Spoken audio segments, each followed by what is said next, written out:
Na primeira parte, eu vou trazer um pouquinho de como a Box apresenta, de como ela organiza, de como ela coleta, de como ela pré-prepara o terreno para a gente falar de estratégia. Então, aqui o que eu vou apresentar para vocês é o impacto da tecnologia na indústria tradicional. Então, quando a gente vai entender o papel da tecnologia, a gente sempre olha, né, olha para as pessoas. E aqui o recorte que a gente escolheu trazer para vocês é que é importante olhar para as gerações, né? Então, a gente tem hoje 4 gerações já adultas, né? A gente tem a geração alfa, mas a geração alfa ainda não é uma geração adulta, é uma geração que está vivendo a infância. Então, a gente deixou de fora aqui dessa nossa leitura. Então, a gente traz os baby boomers, pessoas nascidas entre 1940 e 1959, a geração X, pessoas nascidas entre 1960 e 1979. A gente traz os millennials, geração Y, que foi amplamente falada no mundo, né, estudada, foi a primeira grande geração publicamente tratada pelo mercado, nascidos entre 1980 e 1994, e a geração Z, nascidos entre 95 e 2010. E quando a gente quer olhar sobre futuro e tecnologia, aqui a gente olhou e resolveu recortar e trazer uma leitura sobre a geração Z. Porque a geração Z é uma geração que está vivendo e está se desenvolvendo a partir de contextos extremamente marcantes, né? Então, é uma geração que foi impactada na sua adolescência e no seu início de fase adulta pela pandemia. É uma geração que já nasceu com a internet saindo só das conexões entre pessoas, mas também da conexão entre as coisas, né? Então, a casa conectada, um carro conectado, um eletrodoméstico conectado, um videogame conectado. E também é uma geração que, por si só, virtualizou a sua vida, digitalizou a sua vida. Então, aprendeu a criar elos, relações com instituições, com outras pessoas, conhecer pessoas sem a dependência dos espaços físicos. Por isso, os comportamentos e alguns comportamentos muito marcantes é a pluralidade, né? Então, uma geração que não está restrita só à realidade física presencial que está vivendo, então amplia muito os seus horizontes, conhecendo pessoas de diversas situações e realidades diferentes da sua. É uma geração que está olhando muito para a circularidade, então para as trocas, para as segunda-vidas de produtos, para onde elas podem ampliar os seus repertórios, também olhando de uma forma extremamente preocupada com as questões de meio ambiente. Então, eu posso trocar, né? A moeda não é só o dinheiro, um produto pode ser uma moeda para eu fazer trocas, para eu conseguir alguma coisa que eu quero. E tem essa leitura assim, de pessoas que estão preocupadas com as suas realidades locais, mas que também olham muito para o globo, olham muito para tudo que está acontecendo no mundo, por isso que tem um comportamento extremamente global, que, né, vocês não sei se já ouviram falar, mas que é o global com essa preocupação e com essa leitura do local. E quando a gente olha para essa geração, é uma geração que está buscando muito consumir a sua própria verdade. A verdade não é única, né? A verdade não é algo que existe e ela é absoluta. Para todo mundo é a mesma verdade. Mas o que essa geração busca é muito consumir a sua própria verdade, né? Então, se conectar a marcas, a pessoas que acreditam no que ela acredita, que tem valor no que ela tem valor, e busca-se, né? Então, ser influenciada por uma rede que chegue até ela, que faça sentido com a sua realidade, com seus gostos, com seus valores, como eu falei anteriormente. É uma geração que traz e busca muito a representatividade, ampliou-se muito as discussões relacionadas à diversidade, e é uma geração também que lida muito com a abundância de possibilidades de consumo, né? Então, são muitas marcas, são muitas possibilidades de canais e varejos para se consumir, são muitas variedades de moeda, a troca, a circularidade, como eu falei, então é um mundo repleto de abundância. Aqui, de novo, pessoal, eu não vou fazer tão aprofundado porque a gente tem um limite de tempo, então a gente fez esse recorte para trazer a leitura da geração Z. A geração Z no mundo já representa 30% da população, então é uma geração que hoje está ali na sua fase, né, na sua casa dos 20 anos, e é uma geração que é quase que sozinha um terço da população global, e o Brasil a gente tem uma cerca de 25% da população brasileira é geração Z. E o importante é que é uma geração que já viveu 4 contextos revolucionários. E como a gente vai falar de tecnologia, é muito importante entender o que essa geração viveu, né? Então, quais são esses 4 contextos revolucionários que essa geração viveu? Que foi a partir da combinação da tecnologia digital, da ampliação do acesso da internet e também do mobile, ou seja, dos aparelhos móveis que essas pessoas cresceram com eles na mão. Então, essa foi uma geração, quando a gente olha para 95, 2002, é uma geração que, quando vive a sua infância, ela tem acesso à abundância de informação. Então, a internet está começando, está engatinhando, mas as pessoas já conseguem fazer as suas buscas pelos buscadores, já conseguem acessar a página, já existe uma desmaterialização dos livros, das revistas, dos jornais. Então, essa infância já é uma infância de abundância de informação, e essa informação circula pelo mundo e está começando a se difundir. Enquanto as outras gerações estão aprendendo, essa geração já está nascendo com essa abundância de informação. Enquanto adolescentes, né, ali entre 2003 e 2012, esses jovens se deparam com as redes sociais. E a era das redes sociais faz com que essas conexões, tanto com pessoas que eu conheço no campo físico, ou pessoas que eu possa vir a conhecer a partir dessas conexões das redes sociais, ampliem as possibilidades de uma comunidade que eu vivo, né? Ou seja, eu posso ampliar, posso conviver com pessoas de fora, posso criar novas relações, posso conversar estando dentro de casa, eu não preciso sair de casa para conhecer novas pessoas, mas eu posso também fazer isso. Enquanto jovens adultos, essa geração Z se depara com a era da hiperrealidade. Então, o que está acontecendo no mundo não acontece apenas presencialmente, ele acontece dessa interação entre o digital, entre o virtual e o que está acontecendo ali. E é mais interessante ainda que a noção de realidade para essa geração é muito diferente do que é para as outras, né? Então, aqui o que é a hiperrealidade? É trabalhar remoto, é estar assistindo um show presencialmente, mas ele faz sentido se eu consigo transmitir, postar, interagir com realidade aumentada, com filtros, dentro do espaço físico que eu estou vivendo e habitando naquele momento. Enquanto adultos, eles vivem de fato a era do virtual, né? E o virtual muda muito. Então, eu posso não só conhecer pessoas na rede social, mas como eu posso me relacionar a partir de avatares com pessoas dentro do metaverso, dentro de um game.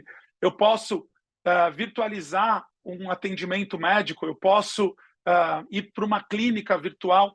Então, a era virtual também impacta muito o comportamento. Então, quando a gente olha a linha da infância, passando pela adolescência, os jovens adultos e os adultos de geração Z, a gente vê que foram, né, crianças extremamente hiperinformadas, se tornaram adolescentes hiperconectados, se tornaram jovens adultos com pensamento extremamente rápido, hipercognitivos, e a partir da sua vida adulta eles são hiperexploradores. Afinal, para ir até um museu, eu não preciso mais ir até aquele museu, até aquela galeria.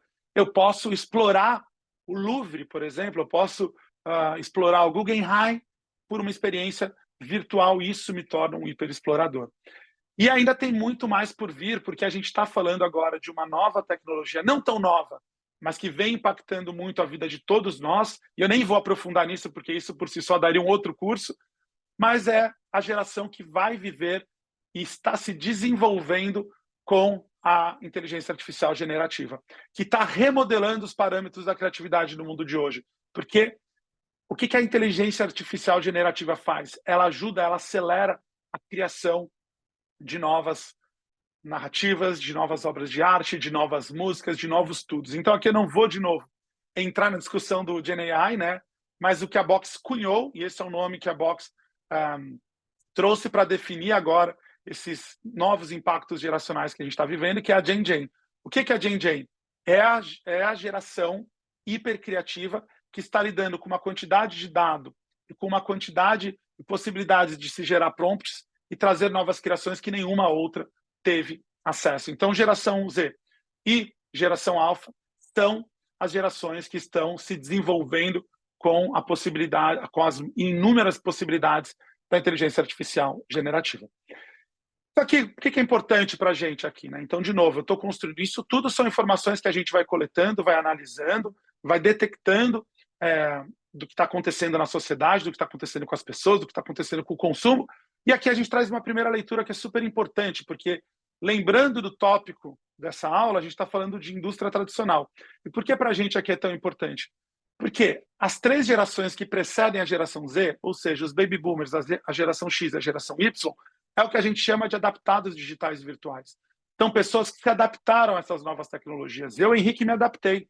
A minha infância não tinha excesso e abundância de informação. Era eu indo lá na biblioteca da escola pesquisar alguma coisa, né, dentro de 2, 3 enciclopédias que existiam disponíveis ali, buscando a casa de algum colega que tivesse uma assinatura de revista e pudesse ler. Enfim, não vou dar toda essa volta, Mas fato é que eu fui me adaptando ao longo da minha vida ao digital e ao virtual. Enquanto a geração Z, e de novo não vou entrar em alfa aqui, a geração Z já é nativa digital e já é exploradora virtual. Isso é muito natural para ela. E o que acontece quando a gente tem essa separação entre adaptação e ser nativo? Acontece que aqui a gente tem um abismo geracional muito grande. Então, por mais que baby boomers, geração X, geração Y, que eu não me tentei a falar hoje, né, por uma questão de tempo, mas estão muito diferentes entre si, quando a gente olha para as relações com tecnologias, elas são muito mais parecidas do que podem, num primeiro momento, constar. Quando a gente olha para a geração Z, aí tem uma disrupção muito grande. Porque esses nativos digitais, eles têm uma relação completamente diferente. E a geração Z, ela está formando a visão de mundo com base nas revoluções tecnológicas, né? Então ela enxerga o mercado diferente das outras gerações. Então as lentes, né, que a geração Z enxerga, todas as categorias que provavelmente quem aqui não for geração Z ou quem for da geração Z mais velha, né, os mais jovens da geração Z com certeza já não enxergam pelas mesmas lentes das pessoas que já estão ali acima dos 30, próximo aos 40, 50, 60 e mais. Por quê? Porque essa geração, quando a gente olha a era da informação, a era das redes sociais, quando a gente olha tudo aquilo que a gente mostrou anteriormente, o que acontece? Quem permite o acesso à informação não são as editoras, não são as enciclopédias, não são as revistas, né? Quem é? É o Google que permite as pessoas, os jovens, acessarem todas as informações. Então, toda aquela babel de informações que está na internet, a porta de entrada é uma empresa de tecnologia, é o Google. E essa marca acaba se sobrepondo às outras. Então, a noção e a ideia de onde eu vou buscar alguma coisa, uma informação, de onde eu vou construir a minha opinião, está muito mais atrelada a uma marca de tecnologia do que a uma marca mais tradicional. Quando a gente olha para o varejo, né, então a gente pensa em redes de supermercados, a gente pensa em lojas, a gente pensa em shoppings, a geração Z já está pensando numa marca que também nasceu há não muitas décadas, que é a Amazon. Quando a gente olha para a indústria da música, né, então comprar discos, ir até uma loja, comprar fitas, a gente está falando aqui de uma lógica que é muito mais a lógica do streaming do Spotify. E assim por diante, né? Quando a gente pensa em turismo, quando a gente pensa em hospedagem, a gente pensava em hotel, agora a gente fala de Airbnb. Quando a gente pensa em entretenimento, a gente falava de televisão e cinema, agora a gente está falando, né, de Netflix e de outras plataformas de streaming. E aí a gente aqui quis trazer a importância da geração Z, colocar essa lente de tecnologia em todas as categorias que ela está consumindo e principalmente nas categorias mais tradicionais, e a gente poderia falar de diversos mercados. A gente podia falar de moda, alimentação, financeiro, saúde, entretenimento, beleza, mas aqui a gente resolveu falar de uma indústria que é uma indústria que simboliza muito bem a revolução de mais de um século atrás, que foi a Revolução Industrial, e que no conceito da Box é uma indústria que está muito ancorada nos modelos de negócio que a gente chama de Building Board. E a gente vai falar um pouco mais desse modelo dentro do nosso curso, mas são os modelos mais tradicionais. A gente vai falar da indústria automobilística. E a gente resolveu falar dessa indústria automobilística porque a gente trabalha já há muitos anos, e eu diria que desde o começo da Box a gente já trabalha e tem uma profunda experiência nesse universo, nesse mercado, nessa indústria. A gente mais recentemente começou a trabalhar com as plataformas de mobilidade, né? Então, com Uber, Google, Waze, Connect Car. Então, a gente tem trabalhado com marcas que não são exatamente de carros, mas são marcas que falam de mobilidade, mas a gente tem principalmente muita experiência para falar da indústria automobilística, né? Trabalhando com a Stellantis, de novo, há 2 décadas, a gente já trabalhou desde carros populares, como o Uno, a gente já trabalhou com carros picape, carros de campo, carros de cidade, então é um universo que a gente conhece muito bem. E o que a gente pode trazer aqui logo de cara é que existe uma diferença no significado do carro para cada geração, né? Então, por exemplo, aqui, os baby boomers. Quando a gente olha para o significado do carro para os baby boomers, e de novo, eu estou trazendo uma síntese aqui para vocês, o carro, ele era, né, existiam poucas opções, o carro era super escasso, e o carro, ele era um retrato, ele era uma parte da família, né? Então, quando você ia olhar, as pessoas, né, quem não tem uma foto, quem não pertence a essa geração, não tem uma foto na frente do carro, lembre e conta histórias a partir do carro que a família tinha, né? Quando a gente olha para a geração X, é uma geração que trouxe muito o carro, porque aí já tinha mais opções no mercado, os carros esportivos, várias marcas entrando no mercado, eu posso conquistar, ele é um bem, ele vai me trazer status, o carro se torna símbolo de poder, o carro se torna símbolo de status, ele aparece em tudo que é entretenimento, comercial, publicidade e afins, ele está nesse imaginário.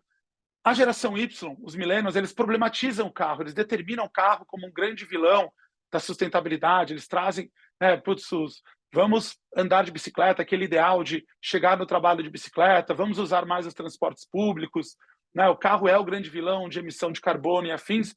E a geração Z, a gente se pergunta por quê? Se a gente está falando de futuro do setor automobilístico pela lente da geração Z, qual é o significado para essa geração?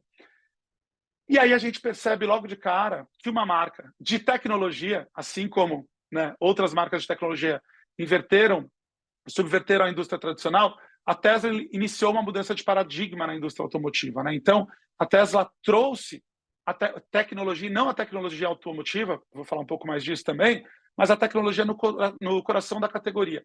E a gente percebe que o que a Tesla fez de trazer a ideia de tecnologia, de uma empresa de tecnologia, falar, e mais do que falar, fazer carros, a gente vê um movimento que está ganhando cada vez mais força, especialmente com as marcas chinesas, que estão desempenhando esse trabalho de distribuir um novo conceito de carro ao redor do mundo. Então, não à toa a gente vê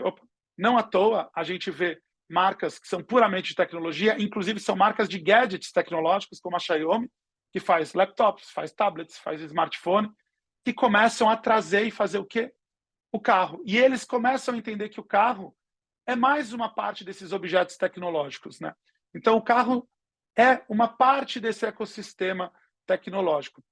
E aí o que a gente percebe, e esse ponto é muito importante, é que as gerações anteriores olhavam para a tecnologia automotiva como símbolo de sucesso e como símbolo de qualidade dentro dessa indústria. Então, é a tecnologia, claro que é a tecnologia, mas a tecnologia automotiva.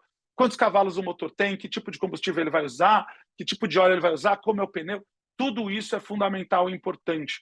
Só que quando uma marca, ou quando marcas de tecnologia começam a subverter essa indústria, assim como o Google mudou o significado de informação, assim como o Spotify mudou o significado na indústria da música, a gente vê que para a geração Z, a gente não está falando mais de tecnologia automotiva, a gente está falando de tecnologia. E isso é muito importante porque isso muda os padrões da indústria. E é por isso que esse abismo geracional existe. Então, para todo mundo aqui que é baby boomer, geração X, geração Y, olhar para o carro como um gadget deve ser muito estranho. Para quem é geração Z, isso é um pouco mais tranquilo. E, de novo, os carros se tornaram um gadget, mas não qualquer gadget. O gadget mais valioso e ambicioso que a geração Z quer conquistar. Porque dentro de um mundo que é hiperconectado, que os objetos são conectados, que elas já se desenvolveram enquanto crianças, adolescentes e principalmente adultos, num mundo onde tudo se conecta, o carro é mais um objeto de desejo que é parte desse universo smart, que é o smart tudo, incluindo os smart cars. Então, o carro aqui não é mais sobre, né, e a Fê vai falar um pouquinho mais disso, qual é a potência dele. Mas ele se conecta com o quê? Eu consigo atualizar o sistema dele, eu consigo ter um carro hiperconectado. Então, o carro é mais um gadget no ecossistema tecnológico das novas gerações, integrado na vida de todos. E aqui, quando a gente chega nessa leitura, isso é muito importante. Legal, Henrique, você trouxe o que vocês detectaram, você trouxe o que vocês decodificaram, chegaram num insight super massa, mas isso não é estratégia, né? Isso é um ponto de partida para a gente começar a desenhar um pouco do que a gente quer. Então, como isso pode impactar as estratégias das empresas da categoria? E aí aqui, de novo, isso não é pensado para nenhum cliente, é só para exemplificar o nosso processo. Eu convido a Fê para falar um pouquinho mais de estratégia.